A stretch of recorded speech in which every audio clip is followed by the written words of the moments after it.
नमस्कार दोस्तों, कैसे हैं आप सब। उम्मीद करती हूँ कि आप सब बहुत अच्छे होंगे और ये बताने के लिए नीचे कमेंट बॉक्स में जय माता दी जरूर लिखिए। आज के वीडियो में हम बात करते हैं वट सावित्री व्रत 2024 में कब है, कैसे आपको करना है और खासकर पहली बार अगर व्रत करना चाहती हैं तो कौन सी बातों का आपको ध्यान रखना चाहिए, करना चाहिए या फिर नहीं करना चाहिए, कहाँ से उठाना चाहिए।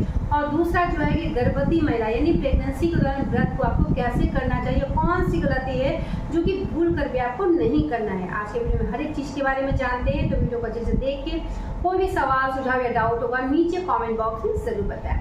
वट सावित्री का व्रत जो है 2024 में ये ज्येष्ठ मास के कृष्ण पक्ष के अमावस्या तिथि यानी 6 जून को है। 3 जो है गुरुवार है, तो गुरुवार तो अपने आप में सर्वश्रेष्ठ होता है, तो गुरुवार के दिन आपको व्रत करना है। और अगर पहली बार व्रत उठाना चाहती हैं तो किसी भी तरह का कोई भी दोष नहीं है, व्रत आप उठा सकती हैं। दूसरा जो है कि व्रत आपको कहाँ से करना है। बहुत सारे लोग जो है वो मैके से भी उठाते हैं, बहुत सारे लोग जो है ससुराल से भी उठाते हैं, तो अपने यहाँ का आप नियम देख ले कि कहाँ से उठाया जाता है। लेकिन ऐसे कि ज़रूरी नहीं कि आप मैके से ही उठा लें, व्रत आप जहाँ से इच्छा हो वहाँ से उठा सकती हैं। लेकिन कुछ घरों में शायद ऐसा नियम भी होता है कि मैके से ही उठाया जाता है, तो नियम देख ले, आपके घर का परंपरा देख ले। अगर आपके घर में किसी भी तरह का दोष नहीं है तो ससुराल से भी आप जो है व्रत उठा सकती हैं, ठीक है। अब बात क्या है दूसरे पॉइंट के बारे में कि प्रेगनेंसी के दौरान यानी गर्भावस्था के दौरान आपको व्रत कैसे करना है। ध्यान से इस बात को समझ लें।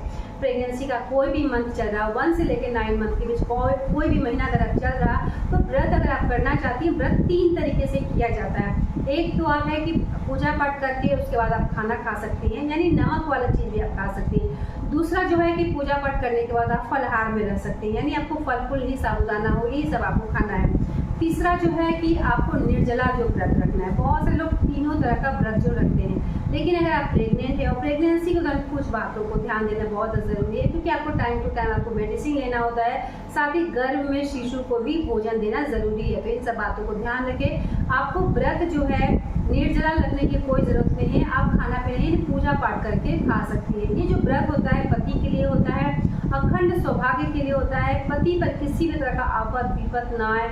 इसीलिए जिस तरीके से माता सावित्री अपने पति के प्राणों की रक्षा की थी और इसी व्रत को की थी, इसीलिए हर सुहागिन महिला जो है ये व्रत को रखती है अखंड सौभाग्य के लिए।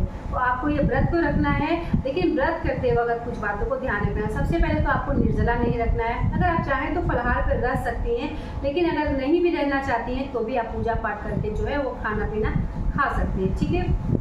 दूसरा जो है कि बहुत ज़्यादा भीड़ भाड़ होता है, इस बात का आपको ध्यान रखना है कि भीड़ भाड़ बहुत ज़्यादा वट वृक्ष के पास रहता है। तो अगर आप चाहती हैं तो टहनी मंगा के घर में भी बहुत अच्छे से पूजा पाठ कर सकती हैं, लेकिन नहीं कि आपको वट वृक्ष का ही पूजा करना है तो सुबह सवेरे यानी जितना जल्दी से जल्दी हो सके आप सुबह सवेरे पूजा पाठ कर लें, क्योंकि वट जो है सावित्री का जो व्रत है वो 5 तारीख को शाम से ही लग जा रहा और अगले दिन यानी 6 तारीख को शाम तक वो रहेगा। तो उद्या तिथि को लेकर बात किया जाए तो 6 को तो व्रत रखना है, तो आप सुबह सवेरे पूजा पाठ कर सकती हैं। जितना जल्दी हो सके पूजा पाठ आप कर लें। और साथ ही कुछ बात जैसे कि मैं हर एक चीज़ के बारे में आपको बताते रहती हूँ कि पूजा कैसे करना है, कौन सी गलती आपको नहीं करना है। सिंदूरा अगर ले जाना चाहती हैं तो वहाँ पर भी पूजा कर सकती है, नहीं ले जाना चाहती तो घर से भी आप सिंदूरा का सिंदूर जो है वो अपने मांगों में भर ले। वहाँ जो है आप पूजा पाठ करने के बाद वट वृक्ष का जो है गले आपको 3 बार जरूर मिलना चाहिए, 3 बार 5 बार। और सुहागिन महिलाओं को सिंदूर नाक से ज़रूर लगाए और खुद भी उनसे सिंदूर जो अपने मांग में ज़रूर भरवाइए, बहुत शुभ होता है, अच्छा होता है। साथ ही हर चीज़ के बारे में मैं चैनल पर वीडियो डालती रहती हूँ, जिससे कि आपको किसी भी तरह का दिक्कत ना हो। अगर पहली बार व्रत करना चाहती हैं कैसे कैसे आपको क्या करना है हर चीज़ के बारे में। तो अगर आप प्रेग्नेंट है तो गर्भावस्था के दौरान कुछ बातों को ध्यान देना ज़रूरी है। एक तो आप निर्जला व्रत आपको नहीं करना है। अगर आप चाहती हैं तो फलाहार पे भी रह सकती हैं, अगर आप चाहती हैं तो जो है व्रत करने के बाद आप खाना पीना भी खा सकती हैं, किसी भी तरह का कोई दिक्कत नहीं होगा। दूसरा जो बहुत ज़रूरी है कि बहुत सारे लोग जो है फेरा लगाते हैं, चाहे वो 5 हो, 11 हो, 51 हो, तो आपको फेरा नहीं भी अगर आप लगाती हैं तो भी कोई दिक्कत नहीं है। एक तो आप प्रेग्नेंट है, दूसरा जो है कि फेरा लगाने से हो सकता है आपको प्रॉब्लम, कहीं ना कहीं लोग साड़ी पहनते हैं तो गिरने का भी डर है लगा रहता है। तो अगर सुविधा है तो घर में भी आप 5 फेरा लगा सकते हैं, और नहीं भी लगा सकती हैं तो आप वहीं पर प्रणाम कर लें। लेकिन ध्यान रखें कि गर्भावस्था के दौरान पूजा पाठ कैसे करना है, क्योंकि एक तो प्रेग्नेंट लेडी को हर एक चीज़ माफ़ रहता है, छोटे बच्चे अगर हैं तो भी आपको माफ़ रहता है, किसी भी तरह का कोई दिक्कत नहीं, किसी भी तरह का कोई आपको ऊपर ऐसा नहीं कि व्रत नहीं करती हैं तो आपको दिक्कत होगा, ऐसा नहीं है।